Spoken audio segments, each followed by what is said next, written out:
I'll never forget this. I was in downtown Portland. Brandon called me.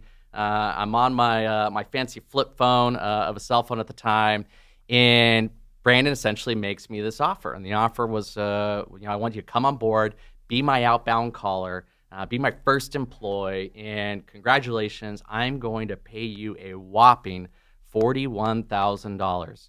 And I remember I kind of stopped. I'm on the sidewalk in downtown Portland, and I thought to myself, $41,000?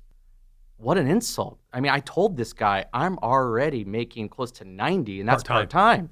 And I'm just wrapping up my undergrad in business. Like, this future that I have, I think, is so bright, right? And you're offering me 41,000. And so I pushed back on you, and I was like, I'm sorry, but I've got a condo that I just leased. I have a BMW that I just leased. I've got a fancy lifestyle that I want to live here that all requires credit cards that I need to make payments on. 41,000 is not going to cut it for this 22, almost 23-year-old young man. And you asked me this one question. And you said, Mason, before you answer this question, I want you to think about it, because the answer that you provide is going to determine whether or not you pursue net worth in your life or you pursue income. And I stop and I'm like, okay, what's the question? And he says, how can you ask me to invest in you if you are unwilling to invest in yourself? Yep. And that right there, I thought, you know what? He's spot on. He's right. If I'm unwilling to invest in myself, then how can I ever ask my employer, my business partner, somebody I look to invest in me? And you said, what am I going to do with my BMW and my condo? I said, you're going to get rid of all of it. You're going to move into a little crappy rental house we have, and you're going to drive my old Enron purchased auction Dodge pickup truck, and you're going to drive that for 2 years to prove to me that you want this worse than anybody else, because I'm not looking for an employee. I'm looking for a future business partner. Yeah. And this is how you earn your equity. This is how you get the opportunity. And you said, all right, dude, I'm all in. Now, the interesting note on this is, to counter that, when you announced you were leaving the Ferrari dealership, the owner of the Ferrari dealership actually asked to meet with you and told you he would make you a manager and boost your income to like 150 grand.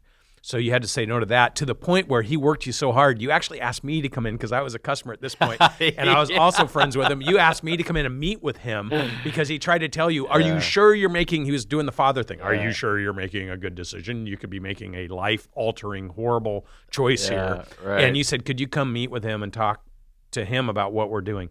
And I went and met with him with you. Mm-hmm. And we talked to him, and he looked at you and he said, you're gonna kill this thing. Yeah. This is a great choice for you. But I think that's a great point, because from a short-term perspective, all my friends were like, what are you doing?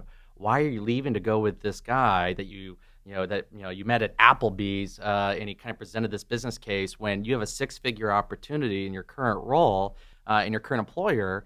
And I shared the fact that long-term, I'm not going to be able to create net worth and quality of life. And if anything, what he brings to the table, meaning you, Brandon, I really did feel like you were going to invest in me. And that was something that I'd never really felt before. And as I thought about the dealership, they're willing to invest in me from a six-figure standpoint, right? They were willing to, by the time the whole kind of, my exit wrapped up, the owner was literally offering me almost $250,000 a year in a package to stay, and you were offering me $41,000, right? That's right. But I knew inside me, right? This is where I would encourage all of us that are out there, that are team members, that are employees. If you have that voice inside you, right? If you've had that gut intuition, if you've had that desire where you have felt something where you wanted to go out there and do something really big, really meaningful, and have a great quality of life, never give up on that, right? And because I felt for the first time in meeting you, here was the secret to potentially unlocking my potential success in a mentor, not just an employer.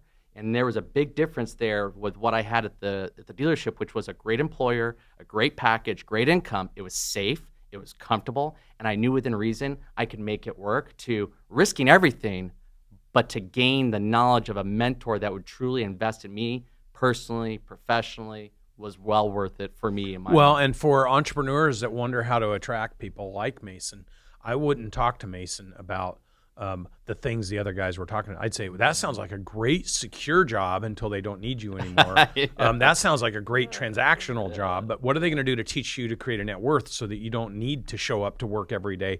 And I would just keep asking them the questions to where you drew your logical conclusion. And then there was another guy that popped up, took you on a yacht. He had like a 200-foot yacht or something, and he offered you like a $500,000 package and all this stuff. And you know why? Because your confidence to go with me was so strong that people could feel and sense that confidence, and they were stepping up their offers to try to get you because they thought, this guy's in such high demand.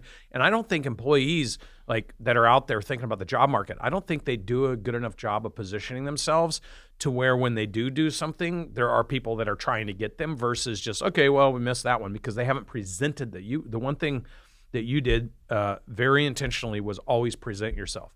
You're always present. You were always professional. You were always like, here's, I brought a bottle of wine, or I'd be sitting there somewhere having dinner, and all of a sudden someone say, a Mason called in and picked up your check. And I'd be like, why was he buying my check? And you say, thank you for the opportunity. Right. And you were very conscientious about how you made your relationships and commitments, which only solidified in my mind during this whole process, this is the right guy, right? You gave all those other opportunities up, and we kind of laugh about it in the future, because the dealership that was offering you the huge package ended up going out of business when 08, 09, and 10 hit. Right. The Ferrari dealership transferred the business to their kids, so you would have been stuck with the kids, right? Which great guys, but... Well, they sold the other dealerships. They sold the other dealerships, but you'd always be working for them. Right. And now here you fast forward and we sell the business, and we'll go back and talk about it. But here you are actually in a place where 15 years later, you're worth $10 million. You're a customer of the Ferrari dealership. You're somebody that all those people look up to you and think that, and recognize that you've made these huge monumental life decisions that resulted in what you said was what you were going to chase, right? What you and I both were aspiring to do.